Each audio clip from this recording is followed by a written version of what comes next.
Сәлем достар, қалдарыңыз қалай? Сіздермен бірге өнерлі ана. Бүгінгі сабақта біз осындай ерекше сәнді оверсайз шапанды тігіп үйренетін боламыз. Бұл шапанымыз оверсайз, екі жағында қалтасымен және де белдігімен. Бұл шапанды дайын лекал арқылы тігетін боламыз. Кез келген размердің лекалын алып, өздеріңізге осындай жаздық етіп тігіп алатын боласыздар. Бұл шапан мінекей подкладсыз, мінекей тігісі барлығы өте сапалы орындалатын болады. Дәл осындай шапанды сіздер де бүгінгі сабақтан кейін өздеріңізге, достарыңызға тігіп бере алатын боласыздар. Сондықтан да менімен бірге болыңыздар. Ал ендеше бастайық. Ал қыздар, ендеше бастайық. Шапанды тігу үшін өзіңіздің қалаған матаңызды аласыз. Велюр болсын, шелк болсын, жазғыға, немесе дәл осылайынан дак матасын алсаңыз болады. Менің жағдайымда бұл заказ, сондықтан да мен мінекей екі түрлі дак матасын алдым. Негізгі бір түстес матамен және принті бар матаны алдым. Мен ылғи да шапандарымды дайын лекалмен тігемін. Бұл жерде менің лекалдарымның барлығы оверсайз. Қыздар, заказ 60-шы размер болғандықтан 52 мен 60-қа дейінгі жүретін лекалды алып сомен тігем оверсайз. Егер де 42 мен 50-тікі болса, сол аралықтағы лекалды алатын боламын. Үш түрлі лекалым бар. 42-ден 50-ге дейін, 52-ден 60-қа дейін, 62-ден 70-ге дейін. Егер де сізде дәл осылайынан дайын лекалмен тігем десеңіз, менің WhatsApp нөміріме жазып, осы лекалдың электронный нұсқасын алсаңыздар болады. Ал ендеше бастаймыз, қыздар. Негізгі маған қазір екі түс болғандықтан мен қазір ең алдымен алдыңғы бойлары мен артқы бойын мына принт матадан қиып алатын боламын. Ал ендеше осыған кірісейік. Ал қыздар, қараңыздар, бұл шапанның артқы бөлігі, мінекей менде артқы спинка деп жазылып тұр. Бұл 60-шы размер, жаңағы айтып кеткендей. Енді қараңыздар, бұны мінекей матаның бүктелген жеріне қоямыз. Бұның негізгі ұзындығы тізеге дейін. Сондықтан да мен қазір қарасаңыздар, осының астынан 15 сантиметрдей тағы да қосатын боламын, сәл ұзынырақ болу үшін. Ал негізгі стандарт бойынша бұл тізеден сәл ғана төменірек. Осыны қазір түйреп аламын да, астынан қосамын, және қырынан қолтық ойындысына дейін сәл қиғаш етіп қосатын боламын. Мына жерде қарап тұрсаңыздар, лекал тік болып тұр, дүзу болып тұр. Ал оны мен сәл осылайынан қиғаш алатын боламын, себебі етек жағы сәл кеңірек болу үшін. Ал ендеше осы жұмысты бірге жасайық.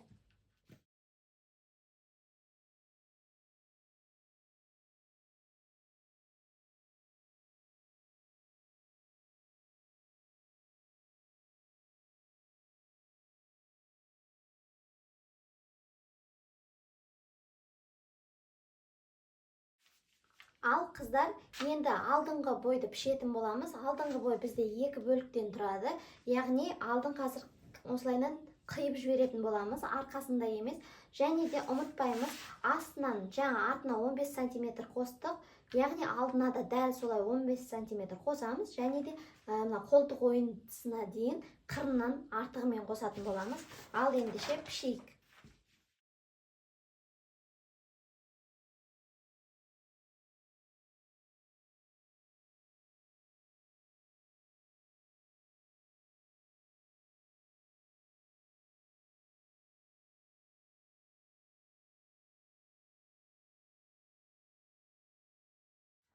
Ал қыздар, алдыңғы артқы бойды піштік. Енді қазіріне жеңінің манжетін пішетін боламыз. Ал жеңді, негізгі жеңін қара однотонный матадан пішетін боламыз. Әзірге қазір манжетті дәл осы матадан пішіп алайық.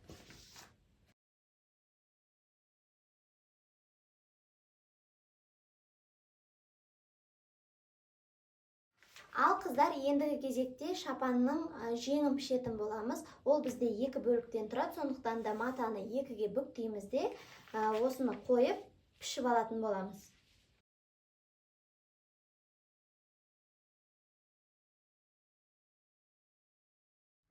Ал қыздар, жеңін пішіп алғаннан кейін негізгі тіліктерді белгілеуді ұмытпаймыз. Дәл тең ортасын белгілеп аласыздар. Содан кейін алдыңғы бойдың вытычкасын белгілеп аласыздар. Ал қыздар, ендігі кезекте шапанның алдыңғы планкасын тігеміз. Қараңыздар, ол бізде екі бөліктен тұрады, сондықтан да матаны тағы да қайыратын боламыз. Сосын қыздар, бағана естеріңізде болса, біз шапанның астына 15 сантиметрден қостық, иә. Бұл жерде де дәл солайынан қосасыздар. Бұл жерде бірақ та 20 сантиметр артығымен қосыңыздар, себебі артығын жұмыс барысында қиып тастаймыз. Өйткені дәл 15 қисаңыздар жетпей қалады. Сондықтан да, өйткені оның екі жерде бір-біріне қосатыны бар, сондықтан да бұдан артығымен қосатын боламыз. Ал енді осыны түйреп алып, артығымен 20 сантиметрді өлшеп қосып, осыны пішіп аламыз.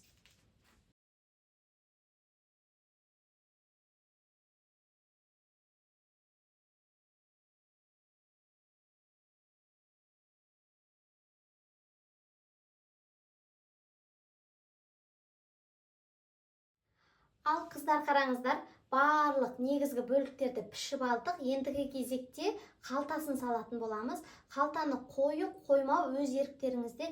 Негізгі лекалда қалтаның лекалы жоқ. Бұны мен өзім қолдан сызған болатынымды. Сондықтан да қазір сіздерге дәл осыны көрсетіп жіберейін. Сіздер де дәл солайынан өздеріңіз сызып алсаңыздар болады. Қараңыздар, мына А4 форматындағы қағазға 16 сантиметрді өлшеп аламыз. Енді жоғары қартай 5 сантиметр өлшейміз. Астынан 2 сантиметр өлшейміз. 2, мынау 2, мынау 5. Енді осыны қараңыздар. Үстіңгі бойдан астыңғы бойға дейін 24 сантиметр. Осыны бір өлшеп аласыздар. Мінекей, және де былайынан ұзындығына, ол сіздердің өздерің қолдарыңыздың размері келу керек. Мысалға, менің қолымның размері мінекей осылайынан. Яғни мен осы жерді айналдыратын боламын. Оның өлшемі менде 18. Мінекей 18. Енді осы 18-ді жоғары қартай көтеріп аламын.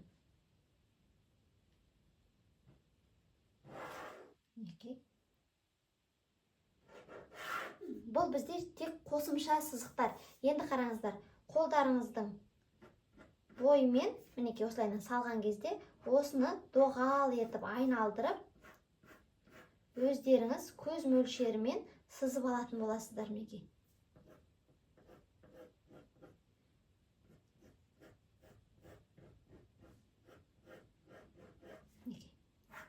Сонда қалтаның негізгі бөлігі шығады.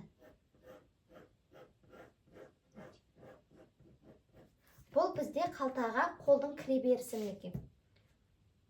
Ұзын етіп істесеңіздер де болады, қысқа етіп істесеңіздер де болады. Ал осының негізгі ұзындығы, ені, бұл негізі стандарт. Ал сіздер өздеріңіздің қалауларыңызға қарай осылайынан бір қағазға сызып алып, осыны пішіп алсаңыздар болады. Менде мінекей дайын, сондықтан да мен қазір осыны 4 бөлік етіп пішіп аламын. Бұл бізде 4 бөлшектен тұрады. 4 бөлік. Ал қыздар, негізгі бөлікті, мына қалтаның негізгі бөлігін пішпес бұрын, осылайынан 1 сантиметр тігіске нетіп артығымен алатын боласыздар.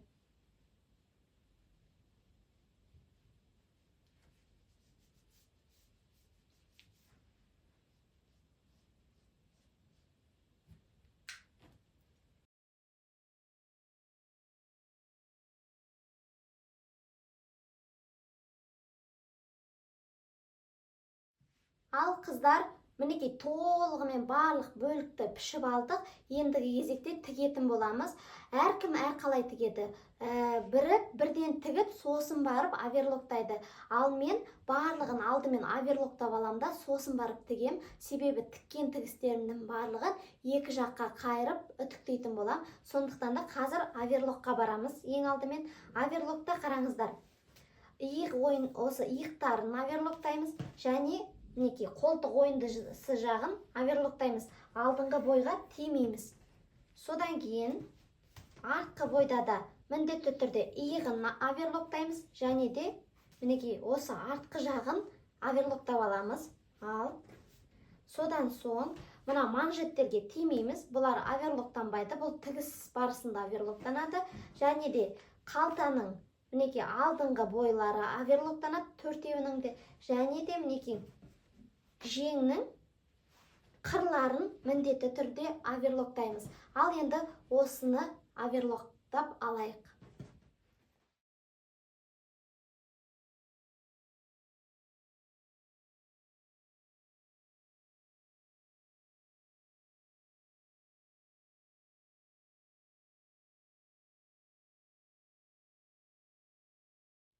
Ал қыздар қараңыздар, жақсылап тұрып оверлоктап алдық мінекей, шеттерін барлығын. Енді иық ойындыларын қосамыз, қараңыздар мінекей. Артқы бой мен алдыңғы бойдың иықтарын бір-біріне қосып түйреп, осыған тігіс түсіріп алатын боламыз.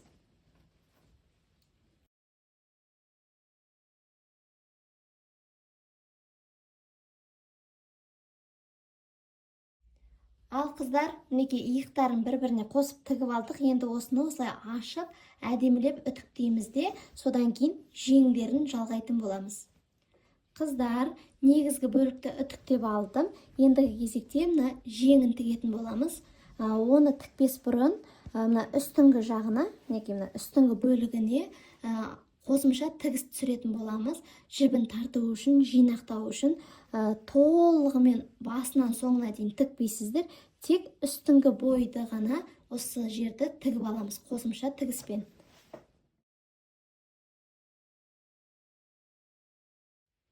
Мінекей қараңыздар қыздар, қосымша тігісті үлкен осындай шофтпен тігіп алдық.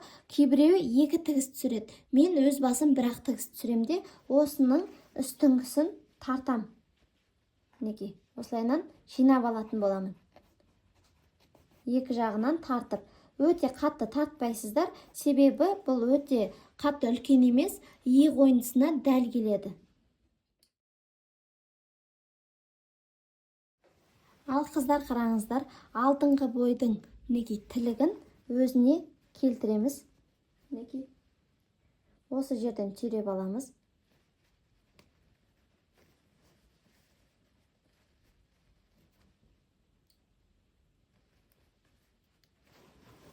Содан кейін ортасындағы тілікті тең ортасына мінекей жалғаймыз.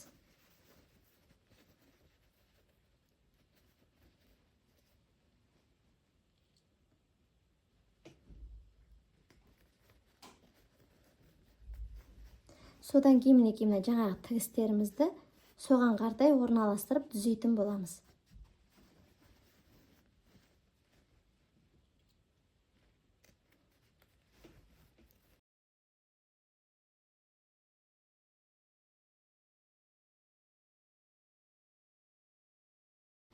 Ал мінекей толығымен түйреп алдым. Енді осы жерден тігіс түсіреміз.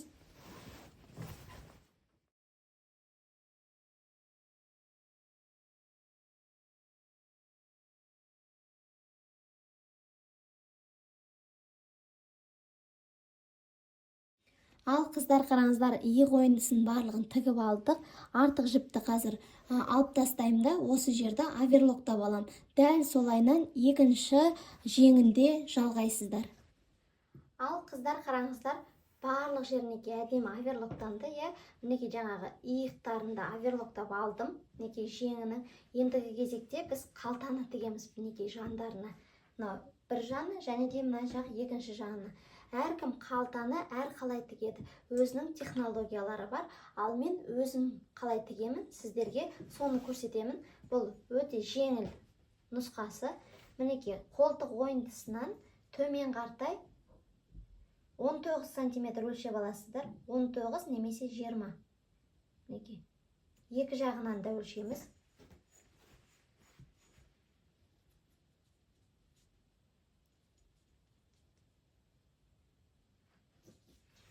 Өлшеп алдық. Енді қараңыздар, қалта мінекей сыртқа қарап жатыр.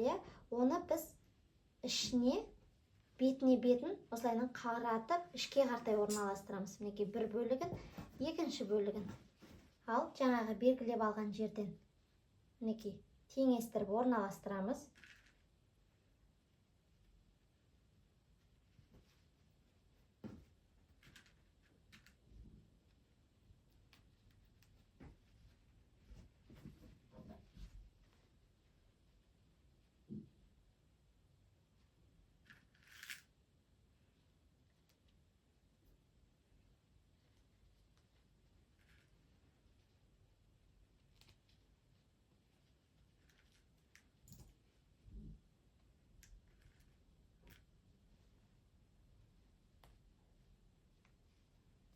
Мінекей, қараңыздар, екеуін бетпе-бет қаратып, түйреп алдық. Енді тігісті қай жерден түсіреміз? Мінекей, қараңыздар.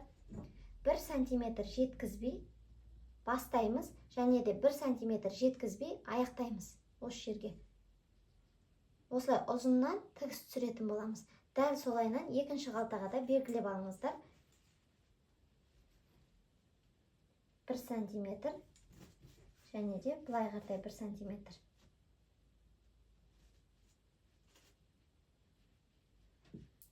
Ал енді осыған тігіс түсіретін боламызда, содан кейін осы тігісті түсіріп алғаннан кейін барып, бір-біріне жалғап тігіп шығамыз, және де осы жерлерін оверлоктаймыз. Сонымен біздің қалтамыз дайын болады. Сосын екінші бетінде дәл солай қайталайтын боласыздар. Ал ендеше осыған тігіс түсіріп алайық. Ал мінекей қыздар, белгілеп алған жерден бастап, белгілеген жерге дейін аяқтап, түзу тігіс түсіреміз.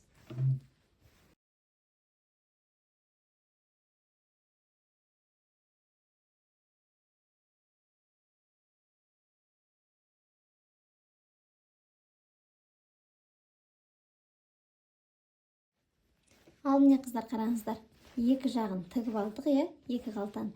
Енді осы екеуін бір-біріне теңестіріп, айналдыра тігіс түсіріп шығатын боламыз мінекей. Ол үшін мынаны осылай екіге ашасыздар, тігіп болғасын барлығына түктейсіздер қыздар.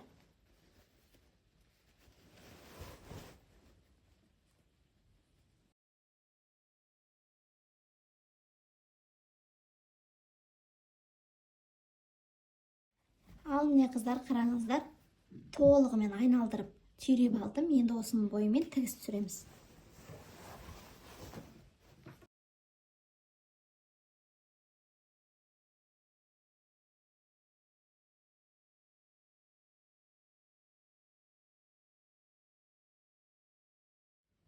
Мінекей қыздар, қараңыздар, толығымен тігіп алдым, мінекей шеттерін барлығын. Енді осыны оверлоктаймыз, және де екінші қалтаны да дәл осылайынан тігіп аласыздар.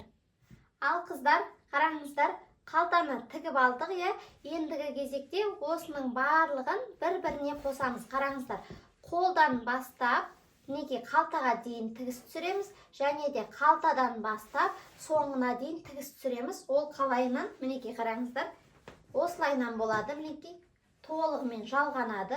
Міне қолы, міне қолтық ойындысы, және де мінекей астыңғы жағы. Енді осыны арғы бетін дәл солайынан осылай тігіп аламыз. Тігіп алғаннан кейін осыны екіге ашып, жақсылап барлығын үтіктеп аламыз. Ал енді осы бөлігін тігуге барайық. Мінекей осы жағын барлығын жалғап алайық.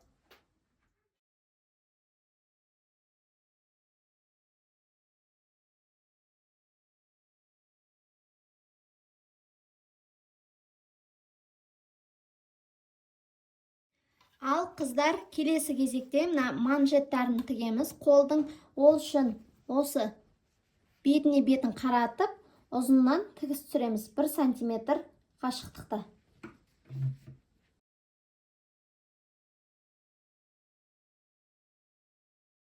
Ал қыздар, мінекей тігіп алдық. Енді осыны жақсылап осылайынан ашып үтіктеп, және де бір-біріне қаратып, тең ортасынан бүктеп үтіктеп аламыз.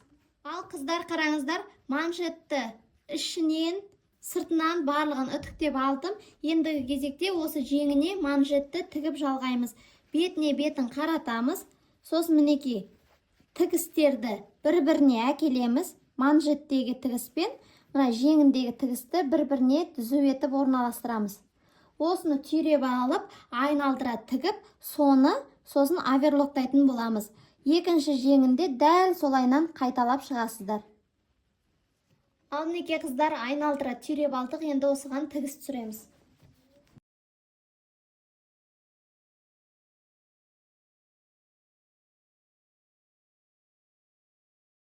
Ал қыздар, қараңыздар, оверлоктап алдық, ендігі кезекте мынаны беткі бөлігіне қаратамыз да, шетінен 1 мм қашықтықта тігіс түсіреміз. Ол тігісті мына жаңағы тігілген жерді ары қаратай қаратамыз. Мына жеңіне қаратай қаратамыз да, тігісті осыған береміз.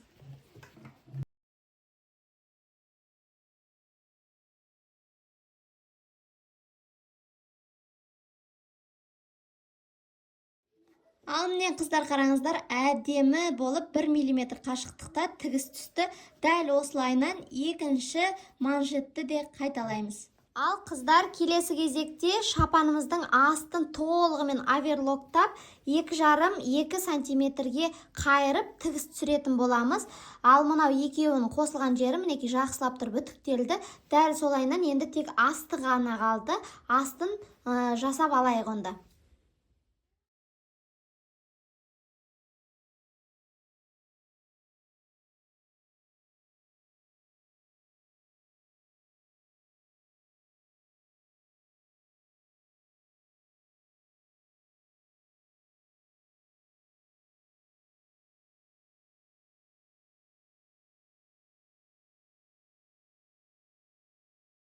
Ал қыздар, келесі кезекте алдыңғы планканы тігеміз. Ол үшін бағанағы екі бір-біріне қарап тұрылып пішілген бөлшегімізді үстінен бір-біріне қосып тігіп аламыз.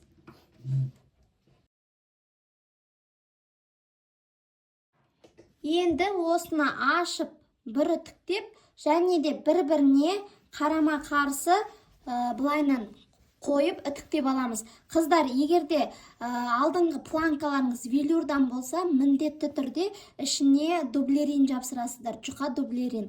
Ал егерде сіздер планканы дак матасынан сәл қатылау матадан тіксеңіздер, онда міндетті емес дублеринді жапсыру. Ал енді осыны үтіктеп алайық. Ал қыздар қараңыздар, тең ортасынан үтіктеп бүктеп алдым. Соны соңына дейін барлығын осылайынан үтіктеп шығасыздар мінекей. Ендігі кезекте шапанның мінекей мойындағы дәл ортасын табасыздар. Ол үшін иығына иығын теңестіресіздер де бұлайынан тігістерін. Сосын мінекей мына жерден дәл ортасын тауып, осы жерді белгілеп аласыздар. Мінекей, мына белгі тұрған жерге осы дәл үстінен орнатасыздар мінекей. Осы жерден түйреп аласыздар. Енді осыны айналдыра соңына дейін түйреп шығасыздар. Мына соңын тікпеңіздер әлі. Қазір ең соңына жеткен кезде тігу жолын көрсететін болам. Әзірге толығымен айналдырып түйреп шығыңыздар. Ал қыздар қараңыздар, планка мен шапанның негізгі бөлігін толығымен айналдырып түйреп алдым. Және де бір жақ бөлігінің мінекей шетін уже тігіп қойдым. Қазір дәл осыны қалай істегенімді екінші жағыныкін көрсетемін. Қараңыздар, мінекей планканың екінші жағы мінекей тігілген жоқ, көрдіңіздер ме? Бірақ міне до конца соңына дейін түйреп алдым. Ендігі кезекте осыны белгілеп аламыз. Осы жерден сәл ғана кішкентай тілік жасап белгілеп аламыз. Қай жерде екенін білу үшін. Содан кейін осыны қайтадан сәл ғана босатып, бір-екі инеге осыны бір-біріне теңестіреміз, жаңағы тілік жасаған жерлерді. Мінекей қазір тілік жасаған жерлерді теңестіріп алғаннан кейін осы жерден ұзыннан түзу етіп тігіспен тігіп тастаймыз.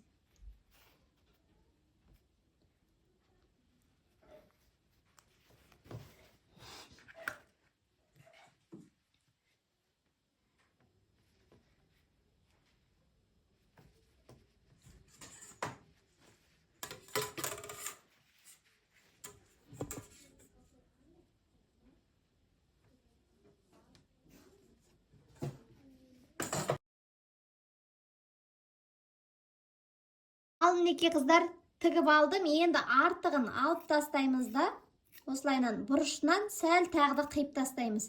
Енді осыны арғы бетке айналдырып, қайтадан шапанның негізгі бөлігіне түйреп алып шығамыз.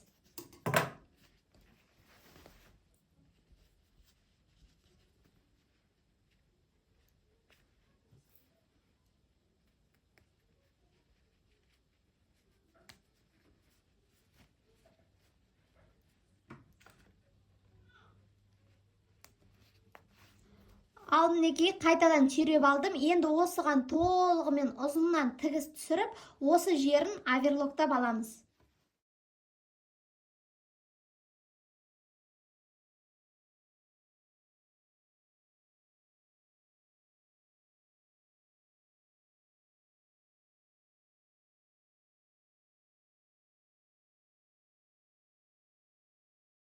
Ал қыздар қараңыздар, планкамен негізгі бөлікті ұзыннан бір тіктік, содан кейін толығымен оверлоктап шықтық. Мінекей дайын болды.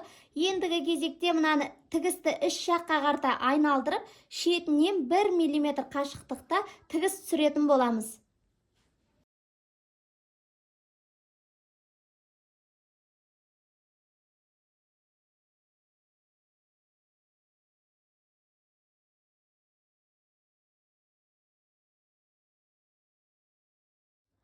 Ал қыздар, мінекей шапанымызды да аяқтап қалдық. Соңғы бөліктері ғана қалды. Енді соңғысын, егер де этикеткаларыңыз болса, осы кезде этикеткасын тігіп кетеміз осы жерге. Содан кейін белдігін тігетін боламыз. Белдігінің ұзындығы 170-180 см, ені 14-15 см етіп алсаңыздар болады. Мен 14 см ғып аламын, ал ұзындығын 180 етіп алам. Осыны ұзыннан тігіп шығамыз. Енді белдік тігу оңай ғой. Ұзыннан тігіс түсіріп, сосын шеттерін потайной шовппен тігіп жүретін болам, бір жақ шетін.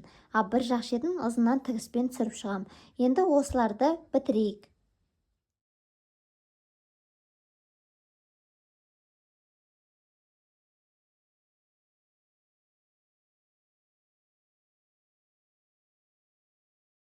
Ал мінекей қыздар, белдікті тігіп алдық. Енді мінекей мына шеті ғана қалды. Мынаның шетін ішке кіргізесіздер, шамамен 1 сантиметрдей. Сосын потайной шовппен тігіп аламыз.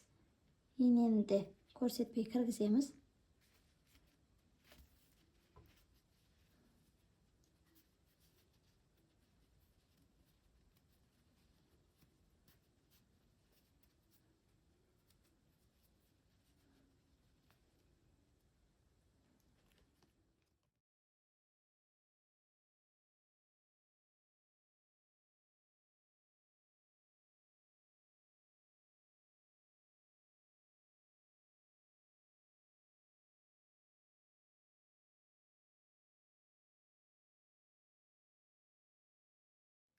Ал қыздар, мінекей шапанымыз толығымен дайын болды.